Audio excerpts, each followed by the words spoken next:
This is House Planning Help, episode 395. Hello, I'm Ben Adam Smith, and this is the podcast for you if you're interested in self-build or retrofit. I'm exploring what houses we should be building in the 21st century and trying to break down some of the major roadblocks that may get in our way. Coming up in this session, my guest is Dr. James Glockling. We're asking how easy is it to insure a natural building? I imagine timber's going to come up a fair bit, and then the various infill, the lovely materials we might use, straw, hemp, whatever it is. Perhaps you're even talking about a new approach. Is that going to make insuring a building even harder? And I'd like to give a quick hat tip to the Alliance for Sustainable Building Products, a great organisation, because it was this time last year that I got introduced to James at one of their events. This is the Healthy Buildings Conference and Expo, and it's a wide-ranging event that I would thoroughly recommend. So go and get some more details on the ASBP website, which we'll work into the show notes today, and all the other events that they hold throughout the year. So that's the Alliance for Sustainable Building Products. Let's get to our featured interview then with Dr. James Glockling.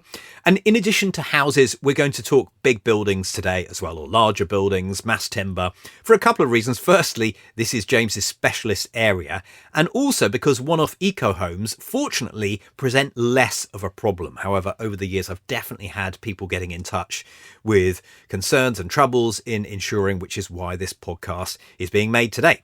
So we'll come on to those reasons of why eco homes are a bit better. But I started by asking James how he got into this area.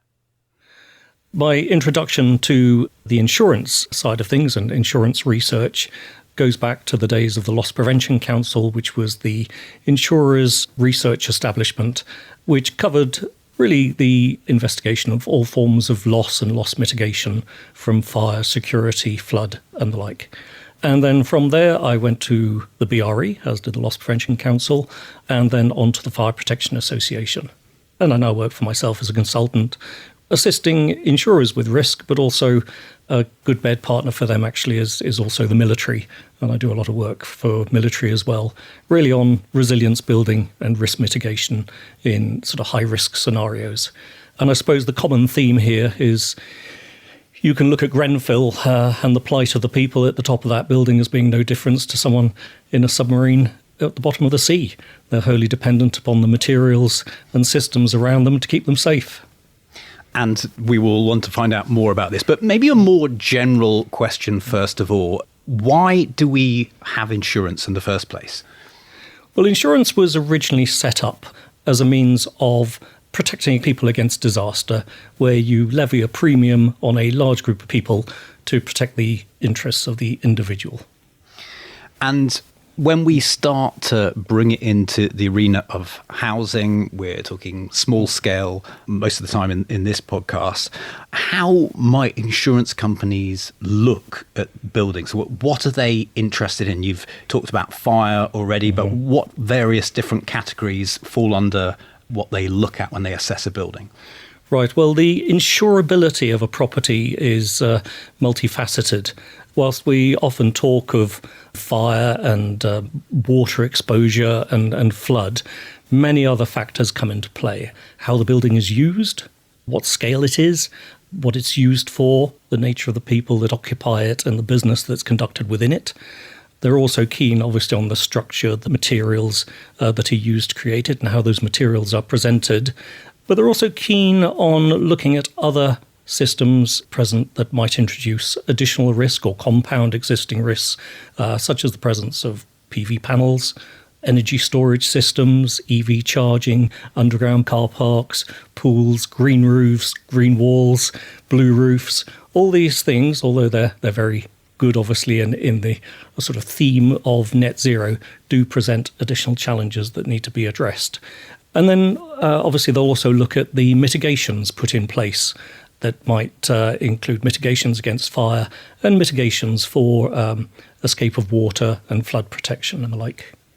And what is the process for the homeowner? Let's just deal with existing homes first of all. Well, for existing homes, the provision of insurance is often, as simple as filling in a form on a website. As long as there is nothing extraordinary about the home, this can be a very simple process and a very low low-cost process as well. Probably in the home environment, fires are very rare events. Escape of water losses, on the other hand, are extraordinarily common events. I've just renewed the insurance here. I think it cost me about £200. And when you consider what an individual loss might cost, that's an extraordinarily small sum of money. So really the premiums that are required, they need to be levied across a very large property portfolio in order to keep up with the costs associated with the losses. Because this is a business, that is an important aspect to point out. Absolutely. And actually one of the interesting things that often crops up in conversation, certainly when dealing with net zero endeavours and the requirement to decarbonise, is whilst these are all great measures and much needed measures, particularly the replacement of concrete and steel with increasing uses of timber, it's not an excuse for insurers to leave their brain at the door and leave behind sensible underwriting. Otherwise, that will lead to disaster, as it once did for the banks when they forgot about risk control. And in that vein, it's changing all the time, really. Or they're reassessing it every year. Well, yes, they do. Now, it's obviously easier where they have a raft of historic knowledge and data. So they have a claims history. So they can make a good analysis of what the likely loss profile will be for a given property. But as we move on to new areas and new construction methods and new materials, this becomes incredibly problematic. Now, insurers use a number called EML, estimated maximum loss. And this is really, they make an estimate to do with fire as to the likelihood or the extent of damage that will be incurred to a single loss. If we talk about large buildings, this becomes vitally important because they don't insure multi-storey buildings as though the whole thing will burn down in every fire event. On a 20-storey building, they may say, putting things very crudely, that the damage is incurred on maybe 4 floors. You may lose the fire floor, 2 floors above to some smoke damage, and a floor below to water damage. So there you have an EML, or an estimated maximum loss, which is 4 floors in 20, just 20% of the building that is insured that way. Now, in making that assessment, there are some huge assumptions in there. The fire stays on the fire floor, was the first one. The amount of water damage done is pretty limited, that you can recover the surfaces and the areas from smoke damage. Now, as you change from the more robust materials to those perils, everything else changes. What if the fire can actually get out of window and travel up combustible insulation or a green wall? Well, suddenly the fire staying on the fire floor is no longer valid. What if the water damage is actually now affecting the structure of the building, if it might be timber? Well, that's a problem. And I think you can see how that model collapses very quickly. And often as not, it forces the insurer to, in the name of their own safety, commit to an EML of 100%. And then it becomes a less attractive insurance proposition, because not only will it be more expensive for the homeowner, but also they may themselves seek some protection by reinsuring some of the risk as well to cover an unfortunate event which might outstrip their estimates. Because I imagine there's this scenario that you can always get insurance if you pay enough, but then it gets to the level where this is ridiculous.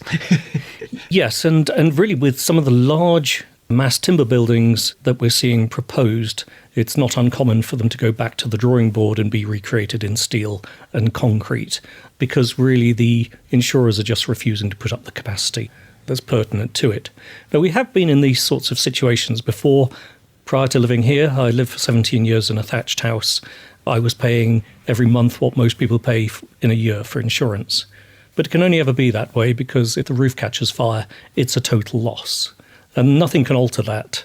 And as a result, that not only makes it very expensive, but there are very few insurers I could go to, because it is a specialist area of insurance. And there are lots of conditions put on the insurance as well to accompany that. Well, there's lots of interesting things you've said there. Let me just bring up masonry cavity wall, which the British construction industry for houses seems to love, or mainly England. But is that safe because of the history? It seems like history is such a big part of knowing what's happened in the past and if you're using all the same things again in the future, it's likely to be a similar risk analysis. Right. Okay. Now that's an interesting question. I think it brings in lots of other factors. We know that there are potentially issues with the competency of people putting buildings together, but the truth is it's probably always been like this. There is always some deviation from plan for how buildings are put together. But when you're building out of materials which are, say, insensitive to fire, does it really matter if there's a gap in a compartment boundary that's larger than it should be, or is where it is but shouldn't be there at all? Probably much less so than when you build out of materials that are combustible in the first place, where even very small deviations can have huge ramifications for how the building responds to fire. So I think there are all sorts of things wrapped up in what you're saying about how many ignitions then transfer to fire, and then how many fires then take off to cause real problems. When you're building out of bricks and mortar, the statistics for that progression are immensely lower. Right, so that's one that we've ticked off, which is a common choice anyway. Timber burns, we know that. So if we're wanting to construct a timber building, how do we approach that to make sure we've got a building that can be insured? Right, so there are different types of building. We can have light timber structures, and then we can have mass timber structures, of which we can have large post and beam type structures like glulam and LVL, or you can have the panel type systems like cross-laminated timber. Each have their challenges, I would say, certainly when you're building at large scale. So common between light timber frame and maybe light steel framing is these are systems where you use lightweight materials and they have a lot of voids. So basically, just as a fisherman's net might be, you could call it a lot of holes sewn together, it's like a lot of voids held together with quite lightweight materials. Now, as soon as you have voids in any building, it can present challenges when they might be combustible. And this is because if fire does get into them, they are really out of the domain of any fire protection system, such as sprinklers. The fire service can struggle. There may be a requirement to tear apart the actual structural fabric of the building to access the fire, which is a very big ask of them because it infers they're standing above the fire in order to be pouring water down into these cavities. They can also miscommunicate the location of fire by spreading smoke amongst these voids to re-emerge in a totally false place and can mislead. This is where construction accuracy comes into things with the positioning of fire stopping. I haven't been to any fire in a building where I haven't found the fire stopping either missing or misplaced or just absent. You can almost sometimes see the day that clearly the inspector turned up. In terms of mass timber buildings, certainly things like CLT, they have less voids, they're still solid wall structures. But a key property of timber, which is different to everything else, is really, other biophilic materials also can burn in a form of smouldering. And that presents enormous challenges for everyone because it can go on for a long time with dogged determination. And certainly in fire testing that we've done in the laboratory, you can sit there for 9, 10, 11 hours with fire eating its way through very slowly, very low oxygen requirement, to really re-emerge as flaming combustion the other side of quite a thick wall, making its way through seams and through voids. This is the really root cause for some quite difficult conversations with fire service in terms of, well, while this process is going on, is the building losing structural capability? How long will they actually need to be on site to assure that the fire is out? There have been a historic instance where a fire has broken out repeatedly over 5 days every day. I think at the end of that, the building was demolished and, as the chief fire officer put it, that was their only way of assuring the fire was actually out. Now, there's a good example in terms of EML and the insurer. Can you answer the question of what puts the fire out? And that is the most difficult question to answer when you start building out of timber. It's so tricky, isn't it? Because there are all these different dynamics. And what can we do up front if anything, you've talked about sprinkler systems and things like that. But is there anything we can actually do with the design to know that it's going to be insurable? And we're moving into this realm of timbers and perhaps straw and all these lovely materials now that we want to use, but we don't want to use them if we can't insure our building. Absolutely. So first of all, I need to caveat what I say is that when you're dealing with individual homes, there is much less of a problem, really, because they are a limited loss scenario just because of their scale. So a lot of what I'm saying is really more relevant to perhaps your 6-story apartment block or your commercial building, buildings of greater scale. But that said, there are still things that can be looked at in terms of encapsulation of lower performing materials behind higher performing materials. So if you like, encasement, and obviously in light timber framing, plasterboard plays a key role in there. But even as you go through life of that building, that plasterboard needs to remain intact. Anytime you cut through it, it needs to be made good to the same level of fire resistance as the original wall. And there are specialist products for doing that, but I believe there's a lack of awareness of that by people. So not uncommon to find TVs countersunk into walls, new sockets put in without a fire resisting back on. And I know this is going down into the weeds, but it is important because one weak spot on a building can bring some buildings down. There was a period of time where we had some multi-story light timber frame buildings where fire got in from the outside through plastic vent covers. It would take flame within a matter of seconds from a cigarette lighter, and then you have a burning plastic fire inside the timber cavity, and that had gone to cause terrible damage on many buildings. So susceptibility, the buildings are basically more susceptible to some quite small ignition sources. And I've heard in the past that materials like hempcrete perform amazingly in fires. Does that affect the insurance profile a bit like a concrete building might? Yes, it may well do. And I think every individual material needs to be considered on its own merits. And all insurers will have their own experience and their own appetite for the different materials. Again, if I take the sort of thatch example, NFUM are really the market leader in the insurance of thatched houses. So they see an opportunity there, but the level of control they exert and the level of experience they have of that makes it worthwhile for them to do so. So the direction that things will take will probably be from specialist insurers first until a data set is built up to either introduce the more common garden insurers to come and play or otherwise. So you've mentioned your thatch example there. Do we have any examples of companies who are seeing these natural build opportunities and wanting to make that their focus? In respect of large buildings, insurers do not like to be in a situation where they can't offer insurance. So I think that's probably a good starting point. But as I say, in new areas, they are quite cautious.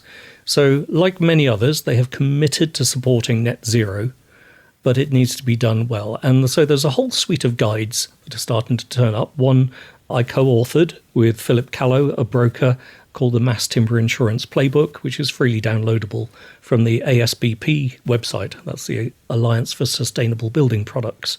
Now, that is a good example of the features of any building which insurers are interested in, and tells you how to really design and make your case in insurance speak for the designs that you put in front of them as to why they should be considered worthy of insurance. Because that is quite interesting, isn't it? You know, can you persuade an insurance company that this is a building they want to insure? Are there certifications or, bits of evidence that you can give?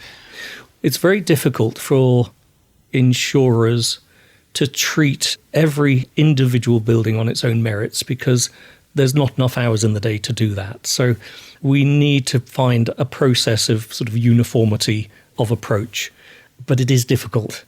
Let's just have a look at some examples here. And I know probably each one is different, but let's say you talk about a timber building, but you've got other things going on. It's not all timber. It might have zinc cladding on the outside. So how do you deal with the different proportions and the different elements that are within the building? Because it's complicated, isn't it? It's not just one material. That's right. And in the Mass Timber Insurance Playbook, it goes through 26 features of a building, which I created in association with the key UK insurers when investigating what the challenges of construction in general, but then with a view to mass timber construction. And whilst it raises what the challenges are, in there are also the solutions that are needed. So whilst there may be, from the design community, if you like, a bravado to create the 100% timber building, the truth is that actually a building that can't be insured is a building that can't be built. And that's because in this seesaw of resilience against net zero, the seesaw is tipped totally 100% to addressing net zero and 0% on resilience. And what we need is to really adjust that balance. So actually we sort of get 80%, 80%. So within that, it is really a requirement to adopt best athlete materials to where they're needed. And a good case in point may be the limited use of concrete. Concrete might be a dirty word to the designer, but if it's viewed as an enabler of the greater use of timber, then maybe it can be looked at with a different set of eyes. And also, we mustn't neglect what the UK concrete industry has done to decarbonise itself, which has very good credentials in comparison to concrete production in the rest of the world. So if you think of a 6-storey apartment block just made all out of timber, which is uninsurable, and then think of a 6-storey apartment block, but maybe the central cores are done in concrete and it's on a concrete plinth, the first floor. Well, what have you achieved with that building? The majority of it is still timber, but the ground floor is now protected against flood because you're on a concrete base. You've overcome an awful lot of the challenges to do with the routing of services through combustible voids, because now you have a non-combustible core, you can route these up. The concrete core also provides stability if there is a fire for fire services to attend and do their job, so you're much more likely that you'll improve their effectiveness. You also have a place where you can dispose of water safely down a water-resistant flue, if you like. And I think you can start to see that just a bit of hybridization of materials creates something which is much more attractive to the insurer. You could even take this further and in the core put the water-bearing rooms, such as kitchens and bathrooms, and then really you've got probably the best building that you can have that balances low carbon credentials with quite a high level of resilience. Because how much are they looking at location as well? You talked about that flood example, very handy to have it all concrete at the base. But when we start moving around, even between different countries, that's going to have an impact. And we've seen more flooding in certain parts of England. And Yes. So flooding is a challenge for all buildings, no matter what you build them out of, first and foremost. It may be more of a problem for recovering buildings which have a large biophilic material content just because of the way they respond to water exposure. Above a certain humidity level, they can lose aesthetic, which can be quite costly to repair, but also they do become food for other things such as bacteria and mold and beetles and all other manner of things. Again, this can have structural implications. And really when talking of new building methods and materials, we really do need to split that out as to whether we're talking about these new materials forming the structure of the building, which really has a much higher price tag attached to it, because that can be high cost of repair. Do we know how to repair them is another thing in these early days, and can spread fire, or are we just talking about sort of infills and claddings and insulations, which can just promote fire spread in their own right. But in terms of flood and water exposure, we can certainly perceive that there may be a greater recovery cost attached to their use. And as you transfer that to the multi-storey environment, then you multiply that problem more. Now, escape of water losses alone accounts for I need to get my figures right, but it's either £1.5 or £2 billion a year.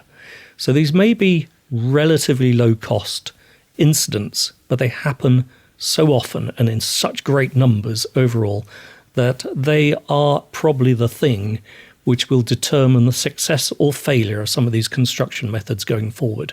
So whilst fire is the thing that everyone talks about, it's probably water and moisture exposure that's going to determine whether they are viable building methods going forward. Those are two main categories that you mentioned there. Are there any others that get anywhere close being as risky as fire and water problems? I would just classify the sources of water a little bit more, because we have classification for escape of water, which is, burst pipes, which might be weather related or just poor DIY, like mine. But then we need to also consider in some of these, you have a passive house, control of moisture, control of temperature. You need to have a healthy atmosphere. Otherwise, that can start to degrade the fabric of the building if that's not right. So really, again, some sort of mechanical heat recovery system which keeps the living space appropriately healthy for the occupants and the timber structure itself is probably a good idea. A lot of challenges are happening because of water ingress into the building also, and really the greatest bugbear here is the flat roof, which probably needs outlawing for many types of timber construction. But you see, again, this brings us onto the subject of durability and longevity, and we are seeing some buildings pulled down after just 7 years, because something that is different to when you build out of concrete, brick, stone and steel is that when the small leak that goes unnoticed can do structural damage within as short a period as 2 months. And now that's an incredibly short timescale. And how you put that right, well, it's once it's detected, it might be too late. You might have lost significant structure of the building. But the methods for recovering from that is routing out an awful lot of rotten wood and then filling it safely afterwards. Because insurers are not going to know whether you're maintaining your building properly, really, are they? Or No. is there some way? So I imagine they're hedging their bets against that. But how does that all fit in? Well, I think as I mentioned, I think water exposure is going to be such a big issue. I don't think that large buildings, and it's a personal view, are really viable without the installation of proper detection and control systems. They exist, they're very good, and this is kind of lining places with detectors, which can be a simple sort of tape strip connected to some wireless reporting device, really to detect water when it appears where it shouldn't be, under baths, under shower trays, down in basements, under roof coverings, all these sorts of places, so that when something happens, it is detected quickly and then it can be acted upon quickly while the damage is just aesthetic. Because if it's allowed to go any further, it's instantly quite serious. So the insurance will be probably provided that any system that's installed, be it to do with fire or water, peril mitigation, is well maintained and kept going properly throughout its life. Can we talk a bit about quality of workmanship? So we're going ahead, we're under construction, and this is where things can vary. So how do we show that quality of workmanship that will be needed to get our buildings insured? Right. Well, so anyone who's quite clued up on the press releases to do with large-scale fire loss of buildings and specifically apartment blocks, really you'll see that there is only one article written and all they do is change the name and address of the building. And it's always fire stopping wasn't fitted where it should have been, and so the fire spread through the voids and between the fire compartments, and hence that led to the unacceptable level of loss. Never a loss of life yet, but we need to bear in mind that actually our building regulations only seek to ensure evacuation before collapse. There's nothing in them to actually put the fire out or save the building or any part of it. And really, this shows you where the stresses are. This total divorce between life safety and property protection is why, with this change in materials, when we move away from brick and stone and concrete, why insurers are now so interested. Because that coincidental property protection that we had, just by merit of the performance of the materials they used to achieve the life safety objective, gave them something which they don't necessarily get now. But when it comes to workmanship itself, The loss of the clerk of works is clearly has had a big impact on performance. Evidence certainly is key during construction that everything has been done as it should, that everything is in place. Yes, it'll result in the world's most boring photograph album as you look for every piece of fire stopping in place. But if you think about modular construction and combustible modular construction, as these modules are lifted into place, each unit has 6 sides that need fire stopping. Every penetration in that needs fire stopping around it. Imagine a situation in the future where modular construction performs badly. And just as happened for the cladding crisis, every modular building now comes under suspicion of not being put together properly. So what I'd say is it's really whoever's constructing these buildings owes it to the future tenants of these buildings to collect the evidence to show that this building was put together right. Because an investigation in the 3D lattice of a modular building or a light timber frame building is going to be very difficult and will make the cladding crisis look like a cakewalk by comparison. So I think evidence is everything. And if there's a clerk of works properly reporting on the job as it's put together, then that can only be of great benefit. So, yeah, lots of photos Absolutely. being one of the main things, and then building control sign off and all the rest of it. Yeah. Now, while you were mentioning that, I was thinking back to one case where a passive house owner got in touch saying their system that they used, which was a SIP system. Mm-hmm. So they'd been living in this house for a number of years, and then suddenly the insurer said, I'm not going to insure this. So what could have happened? Because he was obviously not best pleased. I'm assuming he found a solution. Yeah. Right. SIP systems. So I would guess that this would be a polystyrene-based SIP system. Don't think it was. Okay. Right. So SIP systems, for those who don't know, are a sandwich of possibly up to sort of 10 millimeters of a rigid foam type insulation with boards on either side, and they can be cut and assembled to make slot together houses. Very, very convenient, very well insulated, obviously. But certainly all components combustible in most types that I've seen. And polystyrene is a popular choice for the infill of it. And actually, you can build quite large buildings in this as well. Now, we need to bear in mind that the categories of construction for insurance are very crude. They're very broad brushes.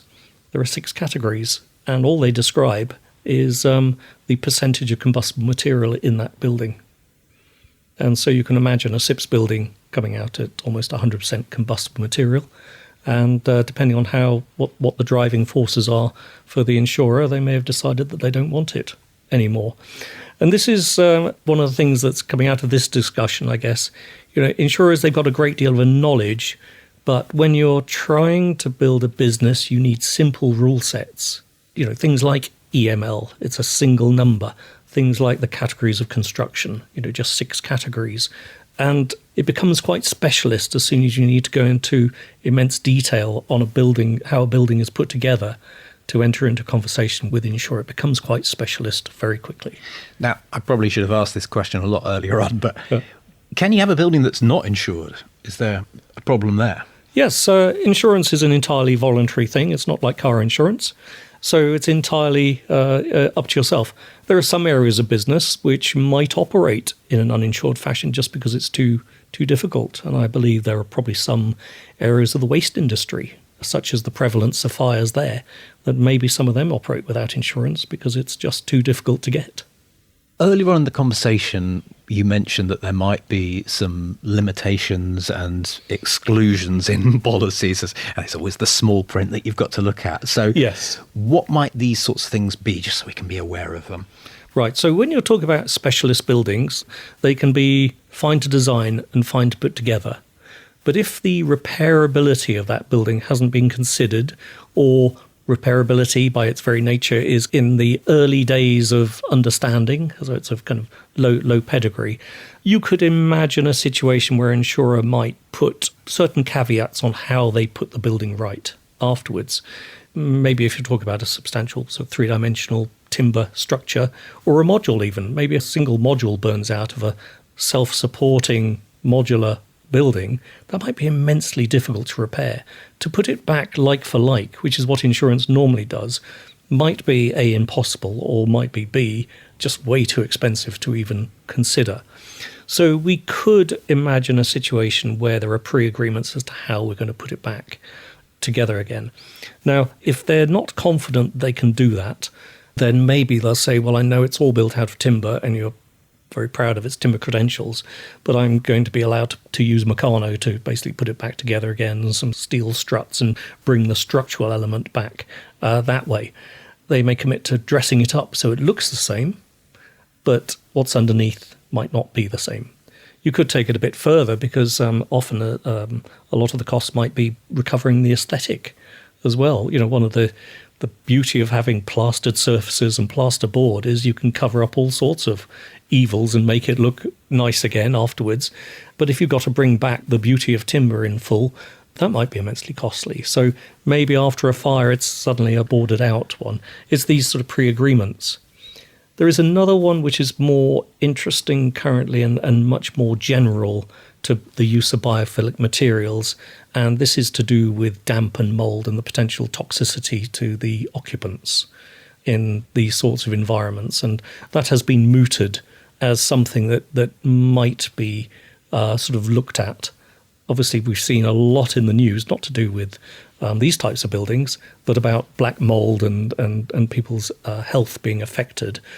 But certainly we have seen buildings where there may be a little bit of confusion between building out of sustainable materials and passive house, where, you know, you've got a building which needs to have a good, healthy environment, but they button it up tight and don't do it quite right. So you can end up with immense humidities up in the loft, 100% humidity up in the loft space, wet surfaces, wet walls, and mould forming. So I think that is sort of something which is being borne in mind currently also.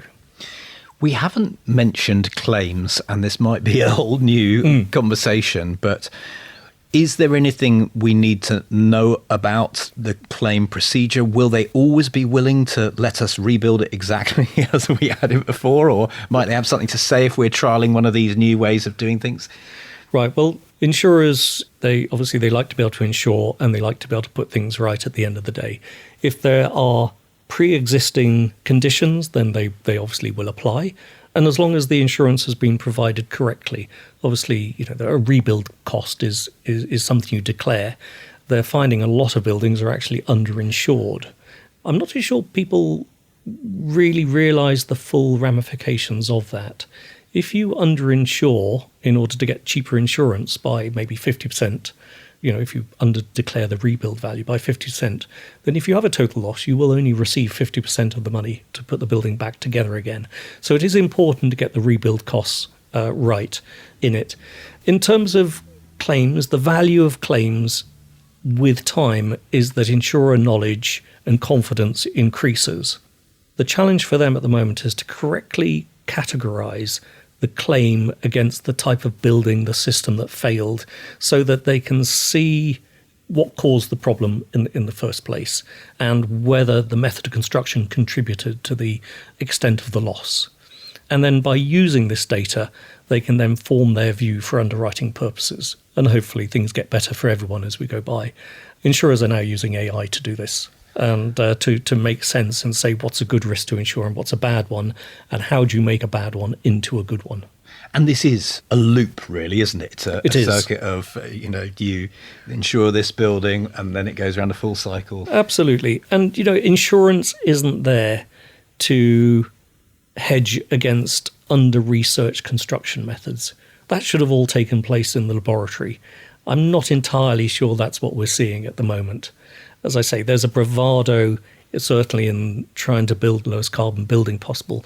But until people take resilience seriously and recognize how low and almost meaningless compliance with building regulations is to courting the insurance that's necessary, I don't think we're going to see the level of improvement that's needed at this moment in time.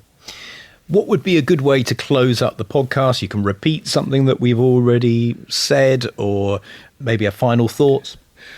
Right. Well, I think I would point them in the direction of the Mass Timber Insurance Playbook, because It discusses all of the issues which I've mentioned quite pragmatically.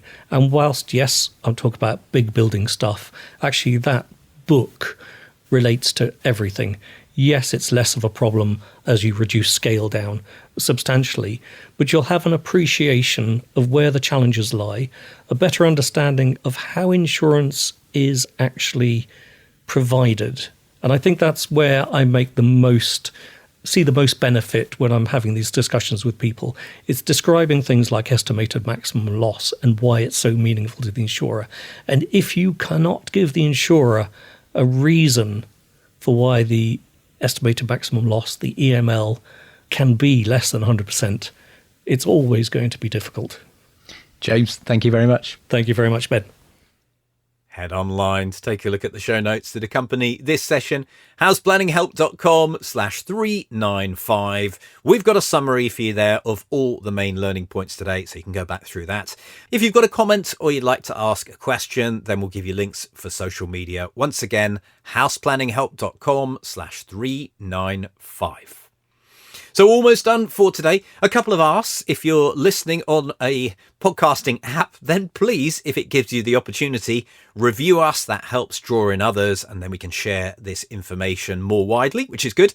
And then the second thing is, if you've got a low energy project that you've just completed, perhaps you're an architecture practice, maybe you're a builder or a self-builder or an engineer who wants to talk about a project that you've been involved with, then video is a great medium, which we've used many times over the years here at House Planning Help, but also for our private clients at Regen Media. And we'd love to stack up some more videos, get some more positive messages out there this year. So if you fancy having a video made for you, please get in touch, houseplanninghelp.com/video.